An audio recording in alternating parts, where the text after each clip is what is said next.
I always thought if the end came, it'd be explosive. Yelling. Tears. Something thrown across the room, maybe a glass, maybe words that you can't take back. But when Lauren and I signed the divorce papers, there was none of that. Just silence. She wore lipstick that day. Red. The kind she used to save for our anniversaries. Her nails were done too, French-tipped and perfect, like she was heading to a party afterward, which, looking back, wasn't far from the truth. We sat across from each other at the long conference table in that law office on Spring Street, pen in hand, ending a 6-year marriage like it was a business deal. I didn't ask her why. I didn't need to. I'd already seen the late-night texts she swore were nothing, the distant stares across the dinner table, the sudden obsession with being free. She was waiting for something. Maybe for me to protest. Maybe to see me fall apart, question everything. But I didn't. I just signed and slid the paper back to the lawyer. She blinked, like she hadn't expected it to be that easy. Less than 2 weeks later, I saw the photos, her, in white again, this time beside a man I'd met once. Jason McAllister. The coworker she didn't even notice like that. It didn't matter anymore. Because while she expected drama, chaos, maybe even a scene, I gave her silence. No farewell post. No drunken calls. No last-minute objections at the altar. I disappeared. Vanished from her world like a chapter that closed too quietly. And while she built a life for show, I started building something else. Something far more real. Something she'd never see coming. My name's Caleb Monroe. 34. Born and raised in a sleepy town in Oregon where folks still wave when they pass you on the road. I moved to Austin for college and stayed for work, graphic design, mostly freelance now. It's a quiet life. Or at least, it used to be. I met Lauren Harrington in a crowded coffee shop downtown. She was loud in a room full of laptops and headphones, laughing into her phone like she owned the air. I remember being annoyed. Then I looked up, and forgot what I was working on. She was magnetic. Blonde hair tied up in a messy bun, wearing a denim jacket with band patches and black boots that clicked with confidence. When she hung up and saw me staring, she smirked like she caught me doing something illegal. She walked over and said, "You gonna keep staring, or buy me coffee so it's less creepy?" That was Lauren. Forward. Wild. Untouchable. We moved fast. 3 months in, she moved into my apartment. By month 6, we were planning a wedding. My friend said slow down, but I was already halfway gone for her. She had this way of making the world feel louder, brighter, even if the noise sometimes turned into shouting matches over stupid things like dirty dishes or her going out without saying a word. She worked in public relations, made for it, really. Lauren could spin anything. When my mom met her, she said, "She's got fire. Just hope she doesn't burn you." I laughed it off then. I don't now. We were good, until we weren't. Somewhere between the 4th and 5th year, something shifted. Lauren started working later. Weekend trips, with the girls. Passwords changed. Kisses shorter. Conversations more about her phone than my eyes. I tried talking to her, but she always brushed it off, told me I was being insecure, paranoid, dramatic. Then Jason entered the picture. Tall, smug, always, just a friend, from her firm. I'd see his name flash on her screen at midnight, and she'd flip her phone over without missing a beat. I could feel her slipping away, but I didn't chase her. I stopped fighting for someone who already left the ring. That's the thing about people like Lauren. They live for the reaction. They want to know they matter enough to break you. That their absence leaves a crater. But I didn't give her that. When she handed me the papers, I didn't cry. I didn't even ask why. I just signed. She looked confused. And when she married Jason just days later, she posted a photo captioned, "New beginnings with my forever." Everyone expected me to fall apart. But the truth was, I'd already done that. Quietly. Long ago. And now? Now I was someone else entirely.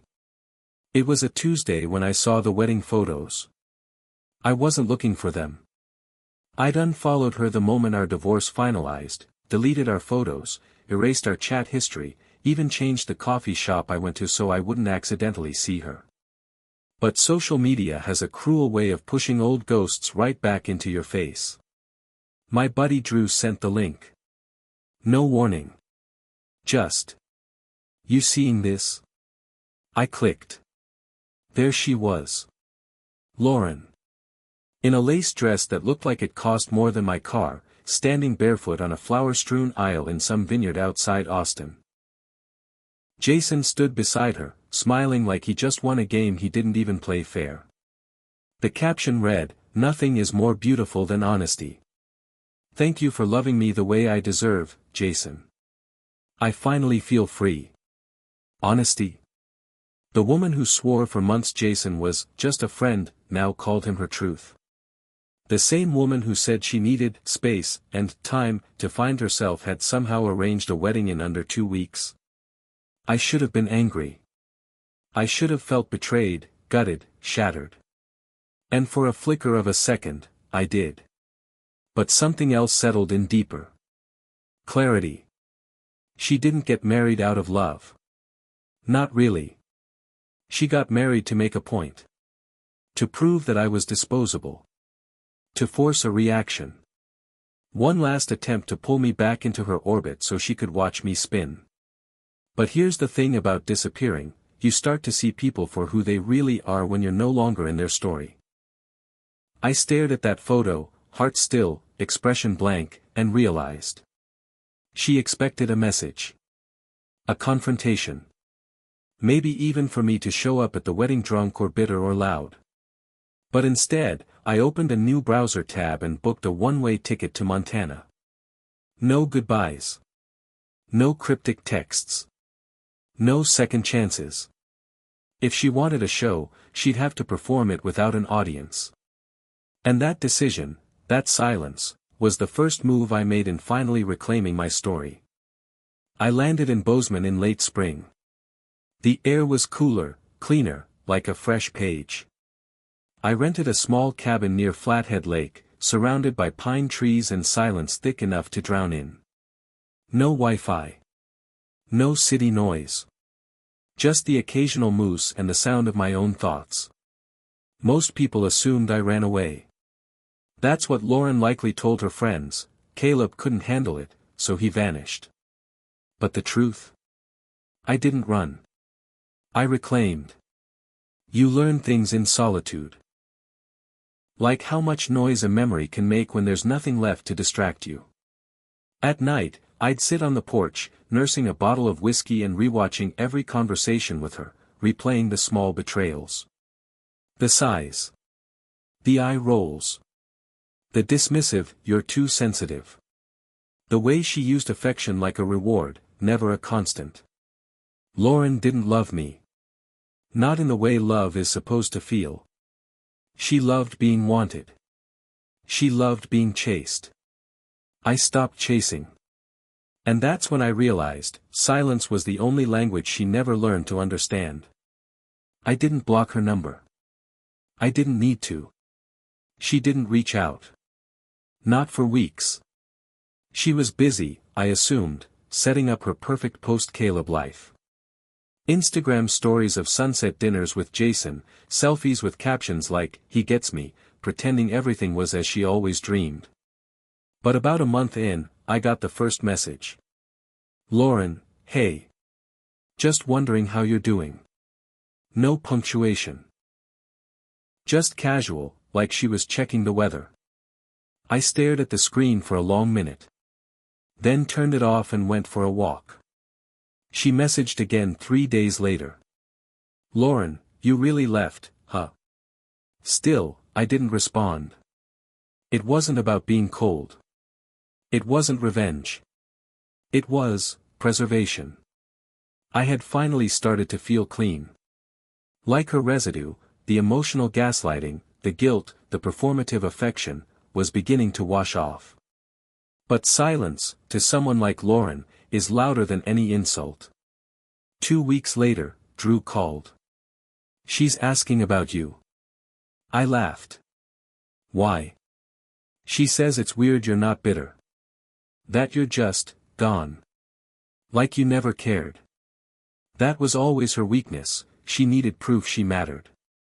Even in my suffering. I told Drew, "Tell her I'm fine." But I wasn't. Because while part of me felt peace, another part, an uglier part, wanted her to know what she lost. Not through yelling or revenge. But through distance. Through thriving. Through indifference. So I stayed in Montana. I joined a small graphic design firm in town. Quiet work. Good people. There was a woman there, too, Emily Lawson. Divorced. Kind. Eyes that didn't shift when they looked at you. She asked me to coffee once after work. I said yes. It wasn't a date. Not really. But it felt different. She didn't ask about Lauren. She didn't dig. She just talked about the lake, and her dog, and how she loved this time of year because everything felt new again. And for the first time in a long time, I listened without feeling like I had to perform. Lauren kept messaging. Sometimes sometimes full paragraphs about how strange it felt not having closure. But I never gave her what she wanted. Because closure, I'd learned, isn't always something you offer someone else. Sometimes, it's something you claim for yourself, by choosing not to reopen wounds just because the person who caused them wants to admire their work. The more silent I remained, the louder her life seemed to get. Her posts turned more dramatic. Selfies with Jason were now rare. The smiles looked strained. The captions turned cryptic, "Some people only pretend to care." Lesson learned. I wasn't surprised. Because for someone who thrives on attention, a quiet mirror is unbearable. And me? I was becoming someone new. Someone she wouldn't recognize if she passed me on the street. And I was fine with that. It was a Friday afternoon when the truth slipped through, like most devastating things do, quietly and without warning. I was at the office, finalizing a campaign layout when Emily walked in, holding her phone like it was something radioactive. "Caleb," she said carefully. "I didn't mean to see this, but, your ex." I took her phone and saw it. Lauren. A post from a mutual friend's story, one I hadn't unfollowed. A video, maybe 6 seconds long. Lauren at a rooftop bar, standing alone, drink in hand. Slurring. "She married me to hurt him," she said, voice cracking. "I thought he'd fight. I thought he'd ruin the wedding. But he just left." Her friend, probably trying to comfort her, put a hand on her shoulder. Lauren shrugged it off. "He was supposed to come back. They always come back. I don't know why he didn't." The clip ended there. My chest tightened, not out of sadness, but realization. She didn't love Jason. She never did. I wasn't just a casualty of her betrayal, I was the target of her performance. The marriage, the captions, the sudden, forever love, it wasn't about happiness. It was about control. She had orchestrated it all expecting me to spiral. She needed my pain to justify her choices. But when I didn't react, she collapsed under the weight of her own game. And in that moment, I understood something vital. Lauren hadn't moved on. She just moved sideways, into a new act, hoping I'd play the antagonist in her drama. But I refused. That was my power. Not revenge. Not rage. Absence. And now, even she knew. I'd already won. After seeing that video of Lauren unraveling, I expected to feel triumphant. But all I felt was tired. Not exhausted. Just, done. Like watching a fire burn out on its own, long after you stopped feeding it. Whatever embers of hurt or anger I had left fizzled out with her drunken confession. She hadn't moved on. She never meant to. And that made her fall harder. I didn't respond to the post. I didn't mention it to Emily again. I didn't reach out to Lauren, not out of pride, but because I realized something: I wasn't part of her story anymore. I was the ghost haunting her choices, but I had no intention of returning to the house. Still, silence had its limits. 2 days later, Lauren broke through them. I was walking back to my cabin after a long hike when I saw a silver SUV parked by the tree-line. Texas plates. And there she was. Lauren. Sitting on the hood in designer boots, arms crossed, lips tight like she was bracing for a slap that never came. I froze. "What the hell are you doing here?" She slid off the car. "I needed to talk to you. You weren't answering." That was the point. She stepped closer. "Caleb, you just left." I raised an eyebrow. "We were divorced, Lauren. You married someone else less than 2 weeks later." Her voice cracked. "You weren't supposed to leave like that." And there it was again, that word. Supposed to. As if I owed her the pain she wanted to witness. As if closure only counted if she could manage the stage. "You married him to punish me," I said flatly. "You wanted me to fall apart. And when I didn't, you started to." She looked away, blinking fast. "Jason's not what I thought." "Neither were you," I replied. Silence stretched between us. Pines whispered above. Somewhere in the distance, a loon called out across the lake. She exhaled hard. I was angry. "I thought you didn't care anymore. You stopped trying." I wanted to feel wanted again. "No," I said. "You wanted control. You needed to be chased." "But love isn't pursuit, Lauren. It's presence." She laughed bitterly. "You sound different." "I am different." She looked up then, eyes tired. "I messed up." "You did," I said without cruelty. "I miss you." "I know." A long beat. "Do you still love me?" The truth? Maybe a part of me always would. Not the Lauren that stood in front of me now, but the version of her I once believed in. The girl in the coffee shop who challenged me to buy her a latte with a grin and a dare. The woman who used to dance in our living room barefoot to Fleetwood Mac on a Sunday morning. That Lauren, maybe. But not this one. "I did," I said. "But I don't know who you are anymore. And I'm not sure you do either." She wiped her eyes roughly, angry at the tears. "I thought if I came here, you'd say something. Anything." "I already did," I replied, pointing to the air between us. "By leaving." Her shoulders fell. "Jason and I are done." I said nothing. "He doesn't know how to listen. He doesn't know me." "Neither did I murmured. That hurt her. I could see it. But I wasn't being cruel. Just honest. "You should go," I said. "Montana isn't the place for games." "I didn't come to play," she whispered. "I came to remember." I walked past her toward the cabin. She didn't follow. That night, I didn't sleep. Emily texted to check in. I didn't tell her what happened. Not yet. I needed space to breathe. Over the next week, Lauren stayed in town. I saw her SUV at the coffee shop, once near the lake. She didn't knock again. But I knew she was watching, waiting. I never approached her. Emily noticed something was off. "You've been quiet," she said one evening at the studio. "Old ghosts," I answered. She nodded, as if she knew exactly what that meant. "You ever gonna talk to her?" "I already did." Emily smiled sadly. Then it's done. Lauren left 3 days later. A folded note on my doorstep. You were the only thing that ever felt real. I hope someday I'll deserve someone like you. I'm sorry. L. I didn't reply. Because healing doesn't always come with neat bows or reunion scenes. Sometimes it's the space between two people, the silence they finally understand, that says everything. And as summer bled into fall, I kept living. Designing.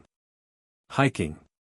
Sitting by the lake with Emily, who never pried, never pushed, just existed beside me like peace in human form. I wasn't the man Lauren married anymore. And that was the best thing that ever happened to me. It was late September when Lauren returned, again. I hadn't heard from her since the letter. I thought that was it. I hoped that was it. But life doesn't always grant clean exits. I was sitting outside the studio with Emily, watching the sun slip behind the trees, when I saw the silver SUV crawl into the parking lot. My chest sank, not in fear or love, but exhaustion. Emily followed my gaze. Is that her? I nodded. Yeah. Lauren stepped out, looking different this time, not polished or poised, not weaponizing beauty the way she used to. She wore jeans and a hoodie, hair pulled back in a simple ponytail. She looked real. Small. Emily squeezed my hand. You want me to give you a minute? I nodded slowly. Just one. Lauren walked toward me like someone carrying a storm. Her eyes met mine, and for the first time in years, she didn't look defiant. She looked undone. Hi, she said softly. Hi. I wasn't going to come again, she said. But there's something I need to say. I stood up. Lauren. No, she interrupted. Let me say it without expecting anything. I won't come again after this. I swear.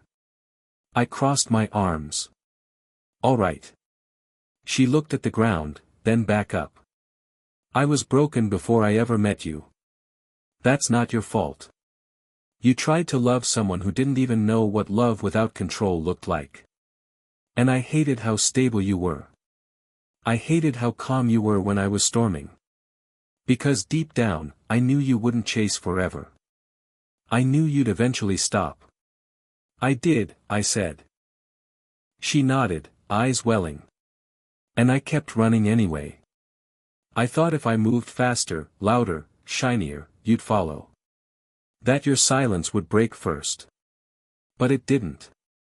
You didn't. And I finally saw myself for what I was. She paused, voice catching. Jason left. Said I was obsessed with a ghost. And maybe he's right. Because I still think about you every day. Not because I want you back, but because I finally understand what I lost. I exhaled. And I just needed to tell you, you were good to me. I didn't know how to accept that. And I'm sorry. Not because it didn't work. But because I couldn't be someone worthy of the love you gave. Silence passed between us. Then I said, thank you. That's more honesty than I thought I'd ever hear from you. She smiled through her tears. It's the only thing I have left. I don't hate you, Lauren. I did, once. I don't anymore. But I'm not him anymore. The man you married, he doesn't live here. She nodded slowly. I figured. You look different now. Lighter. That's what healing does. She swallowed. Do you love her? I didn't have to ask who her was. I glanced back at the studio window. Emily sat inside, sipping coffee, head tilted as she watched a bird peck at crumbs on the railing. I don't know yet, I said honestly. But I trust her. And that's more than I've been able to say in a long time. Lauren smiled, a sad, final smile. Good. I hope she never gives you reasons to doubt. She reached into her pocket and handed me something. A photo. Us. From our wedding day. I kept it for a long time. I thought maybe one day I'd look back and see joy.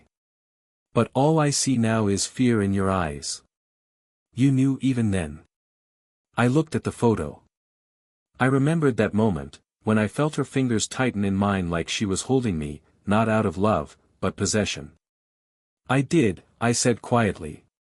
Lauren stepped back. Goodbye, Caleb. Goodbye, Lauren.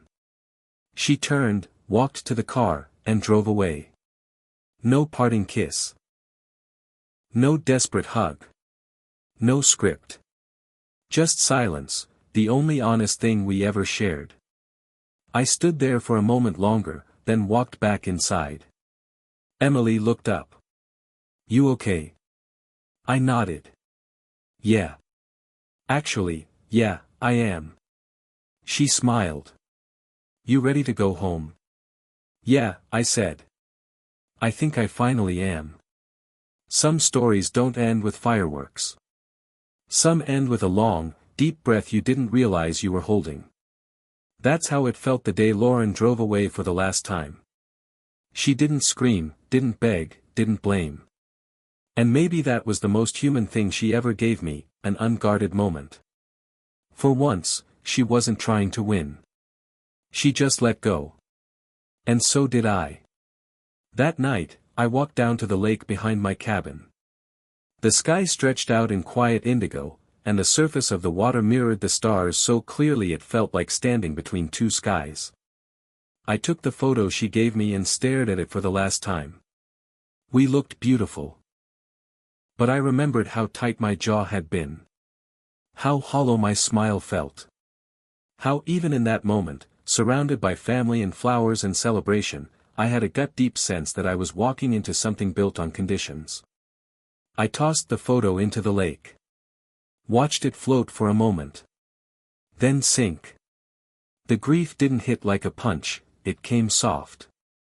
A warm ache. Not because I missed her. But because I'd held on for so long, trying to make something real out of illusions. And now, finally, I had permission, from myself, to stop trying. In the weeks that followed, life returned to its quiet rhythm. Emily and I spent more time together.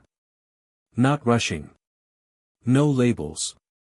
Just two people sharing space, laughter, silence. One evening, while cooking together, she looked at me and said, "You're not afraid of being still anymore." She was right. With Lauren, stillness had always been dangerous. Stillness gave her room to create chaos. It gave me time to see what I didn't want to admit. But now, stillness meant peace. It meant presence.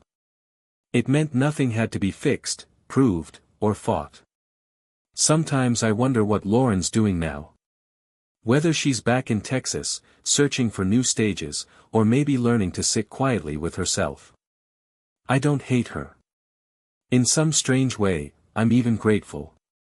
She forced me to confront who I was, and who I refused to become. She taught me what love is not. And silence? It didn't just protect me. It transformed me. The world teaches us to fight louder when we're hurt. To scream, retaliate, burn things down. But sometimes, the most powerful act of defiance is to walk away. Without a word. I used to think love ended with noise. Slammed doors. Shouted accusations. One last fight to give the story weight. But when Lauren and I signed those papers, it ended in silence. And in that silence, I found the truth. Not every story deserves a dramatic finish. Some end the way they lived. One person clinging for attention, and the other finally letting go. She thought I'd chase her. That I'd crumble, fight, beg. But I vanished. Not out of weakness, not to punish, but because disappearing was the only thing that gave me back my power. And in doing so, I gave her something too, the mirror she spent years avoiding. She married him expecting fireworks. She got confusion. I gave her nothing but quiet, and that unraveled everything. That silence was my goodbye. And now, when I look back on the man I was, the one who sat across from her in that law office, nodding as she tore everything down, I don't pity him. He was breaking, yes. But he was also being rebuilt. Brick by brick, moment by moment, until all that remained was the man I am now, whole, unafraid, and finally, at peace. I never needed to destroy her. I just needed to stop letting her destroy parts of me. And that's what I wish I could tell anyone who's ever loved someone who couldn't love them back. You don't need to win. You don't need to scream. You don't need to prove your worth to someone who made you question it.